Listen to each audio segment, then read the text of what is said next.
Everyone knows how this story ends. A boy flies too close to the sun and falls. But almost no one tells you how it began, or why a brilliant craftsman and his son were locked in a tower in the first place, with no way out except the one his father was about to invent. This is a story about two mistakes made by two different people, 20 years apart, and how one father spent the rest of his life carrying both of them. This is the story of Icarus and Daedalus. Oh look, it's Tobin. Tobin forgot to subscribe to Mythology and Legends, and now he looks lost. If you enjoy stories like this one, don't end up like Tobin. Consider subscribing and turning on the notification bell so the next story finds you the moment it's ready. Long before there was ever a tower, or a pair of wings, or a boy falling into the sea, there was a workshop in Athens. Dust and wood shavings scattered across the floor, and a craftsman named Daedalus, who was, by every account, the most brilliant inventor anyone in the city had ever seen. He came from good blood for a craftsman. His father, Eupalamous, traced his own lineage back to Erechtheus, one of Athens' legendary early kings, which meant Daedalus grew up with both a respected name and a workshop full of tools most children never got close enough to touch. He showed skill early, the kind that made grown craftsmen stop and watch a boy work. And by the time he was a young man, there was simply no one left in Athens who could genuinely challenge him. He'd grown comfortable in that certainty, the way anyone does when they've never once had to share the title of the best. Then his own nephew came along. The boy was the son of Daedalus's own sister, sent to apprentice under her famous brother the way any proud family would send a promising child, to learn from the best craftsman they knew. His name was Perdix, and it didn't take long before Daedalus realised something uncomfortable settling into his workshop alongside the boy. Perdix wasn't just talented. He was inventive in a way that came to him naturally, effortlessly, the exact same way it had once come to Daedalus himself back before comfort had dulled the edge of it. Perdix looked at the spine of a fish one afternoon and, almost without trying, invented the saw. He looked at two sticks joined loosely at one end and invented the compass. He was young, barely more than a boy, and he was already inventing tools his own famous uncle had never once thought to build. Daedalus watched his sister's son grow more brilliant by the week, and something ugly grew right alongside his own pride, quiet at first, easy to ignore, then impossible to. Jealousy, left unchecked long enough, has a way of curdling into something far worse than ordinary envy.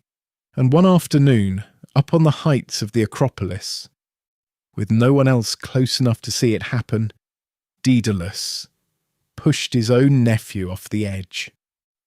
Athena, watching from somewhere close enough to intervene, took pity on the falling boy before he ever struck the ground and transformed him mid-fall into a partridge, a small ground-hugging bird that even now is said to never fly high or nest in tall places, as though the memory of that fall never quite left it. Perdix survived in his own strange new form. Daedalus's reputation did not. He tried afterward to claim it had been a terrible accident, a boy who'd simply wandered too close to a dangerous drop. Nobody believed him. The people of Athens tried him for the attempted murder of his own nephew, found him guilty, and exiled him from the only city he'd ever called home, sending him away with nothing but the tools of his trade and the weight of what he'd nearly done. Daedalus fled across the sea to Crete, carrying that weight the entire crossing, and offered his talents to King Minos, who was, fortunately for Daedalus, and unfortunately for nearly everyone else in this story, always in need of a brilliant mind willing to build whatever he asked for. No questions asked about where that mind had come from or what it had left behind. Mine put that brilliance to immediate and constant use. In time, Daedalus married a woman named Crete, who served in Minos' own household, and together they had a son, Icarus, born and raised entirely on Crete, having never once in his short life set foot anywhere beyond the island his father had fled to. When the king needed somewhere to contain a creature born from his own wife's curse, the Minotaur, half man and half bull, growing more dangerous with every passing year, he turned to Daedalus, and Daedalus built him a labyrinth so intricate, corridor folding endlessly into corridor, that no one who entered it, man or beast, could ever hope to find their own way back out again.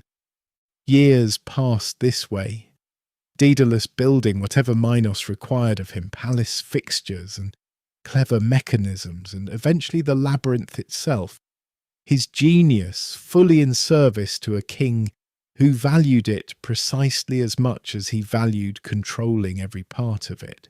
But loyalty only runs so deep in a man who's already betrayed one family member for jealousy alone. When Theseus arrived in Crete, sent as part of the tribute to die in the very labyrinth Daedalus had built with his own hands, and Minos' own daughter Ariadne came to Daedalus in secret one night, desperate and quiet, looking for some way to save the young hero she'd fallen for at first sight, Daedalus told her the truth about his own maze. A thread, unspooled from the entrance and carried the whole way through, was the only thing that would ever let anyone walk back out of it alive. Theseus survived. The Minotaur didn't. And Minos, once he understood exactly whose knowledge had made all of that possible, turned every bit of his considerable fury toward the one man who'd spent years building his kingdom's greatest secrets and had just handed the greatest one of all away to a stranger. Minos didn't stop at punishing Daedalus alone. He had Icarus locked away too, refusing to let the son go free while the father who'd betrayed him still drew breath in the same city. A hostage as much as a prisoner, a way to guarantee Daedalus would never again have the freedom or the reason to hand away another one of Minos' secrets. The two of them were sealed together in a tower overlooking the open sea. Minos controlled every single ship that left the island's harbours and watched every road that crossed its interior. There was no way out by land and no way out by water. For the first time in his entire life, Daedalus's genius had built him something even he couldn't find his own way out of. Daedalus stood at the tower window for days on end, watching gulls wheel and dive over the water far below, tracing their paths with his eyes the way he once traced the lines of a new invention. And slowly, an idea began to take shape in his mind. The one single direction Minos had never once thought to guard. The open sky above them. He began collecting feathers, every single one the birds outside their window shed or dropped onto the narrow window ledge, gathering them patiently day after day until he finally had enough to work with.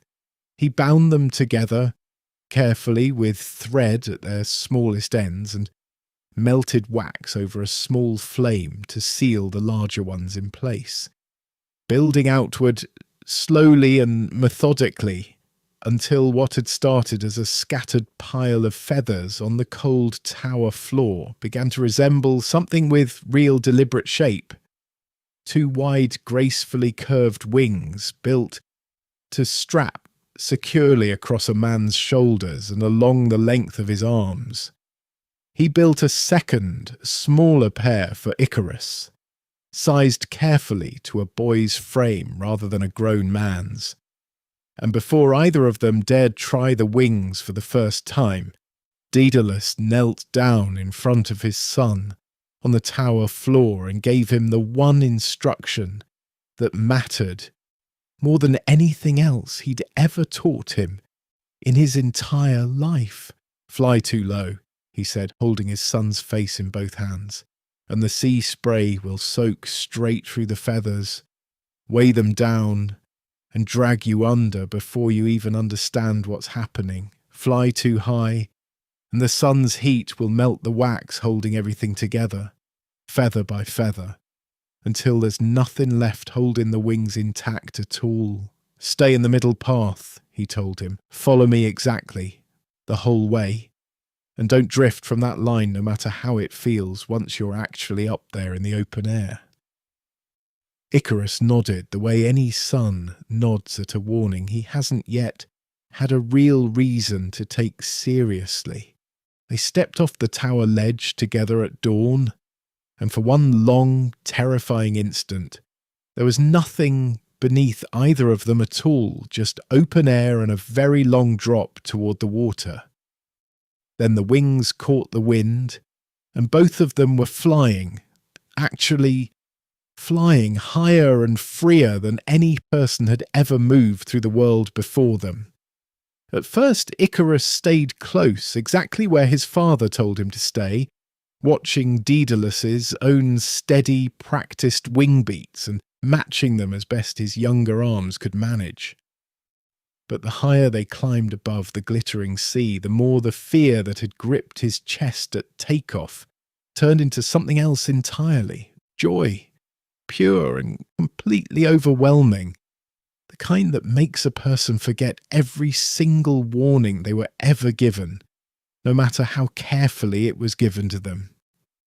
Fishermen far below looked up and thought, for one confused moment, that they were watching gods pass silently overhead.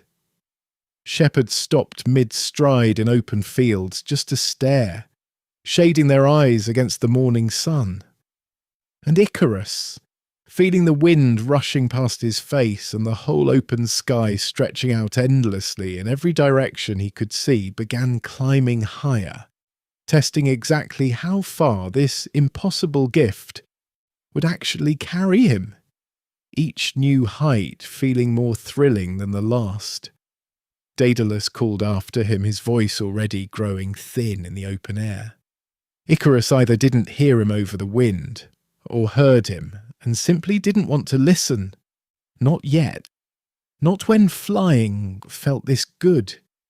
The higher Icarus climbed, the closer the sun's heat pressed against the wax holding his wings together, softening it slowly at first, barely enough to notice, then faster, the way ice thins right before it finally gives way entirely.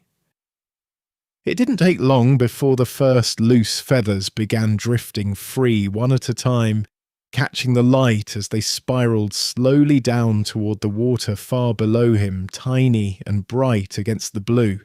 Icarus didn't notice at first, caught up completely in the joy of the climb, the wind in his ears drowning out whatever small sounds the failing wings were making. By the time he did notice, it was already too late to do anything about it.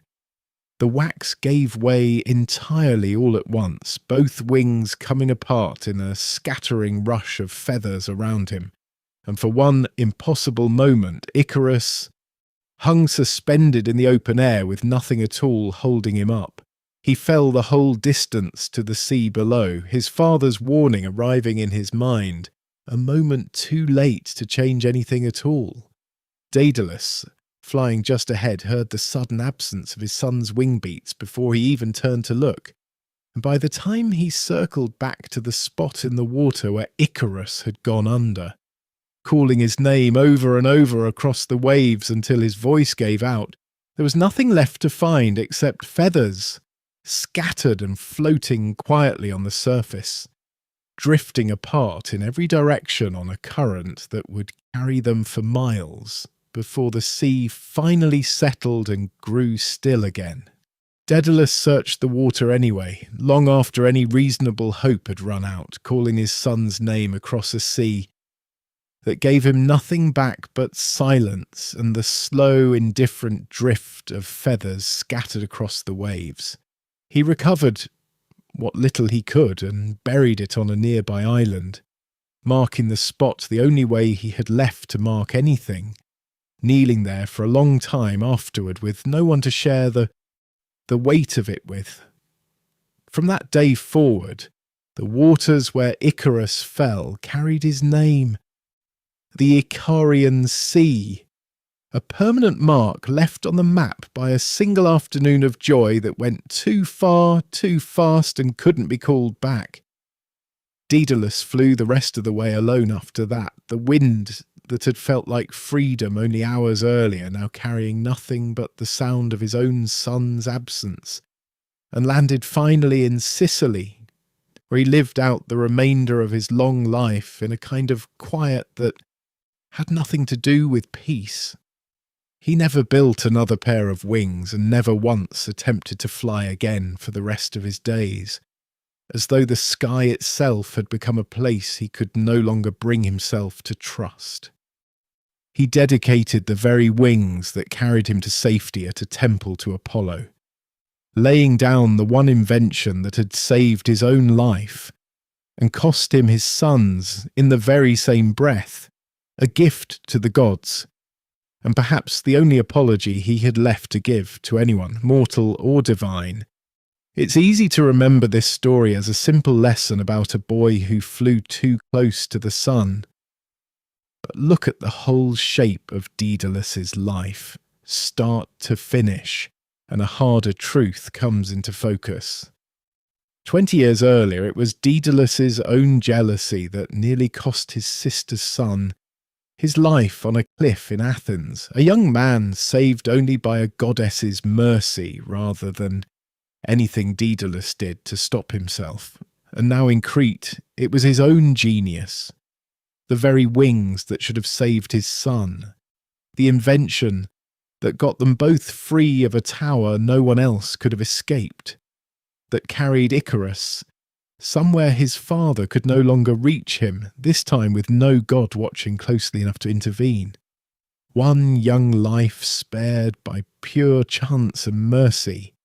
One young life lost completely. Both of them tied in one way or another back to the same brilliant, deeply flawed man. There's a version of this story that blames Icarus entirely. A careless boy, too proud and too thrilled by his own flight to listen to good advice. But it's worth asking what it must have felt like, after months locked away in that tower with nothing but stone walls and his father's quiet grief for company, to suddenly be genuinely free again. Icarus had grown up an ordinary child in Crete with a mother and a father and a life like anyone else's, right up until Minos sealed him away for a crime that wasn't even his. The morning his father strapped those wings to his shoulders wasn't just his first taste of flight. It was his first taste of freedom in longer than he could stand to think about. It's not hard to understand why he forgot the warning. It's much harder to imagine choosing caution over that kind of joy, even knowing how it ends. Maybe that's the real story hiding underneath this one. Not a simple warning about pride at all, but a much sadder one about how the same gifts that make someone truly extraordinary can just as easily become the thing that costs them everyone they love most. If you enjoy stories like this one, subscribe to Mythology and Legends and turn on the notification bell so the next one finds you the moment it's ready. Which myth would you like told next? Leave it in the comments below. Thank you for listening to the tale of Icarus and Daedalus, and we'll see you again soon.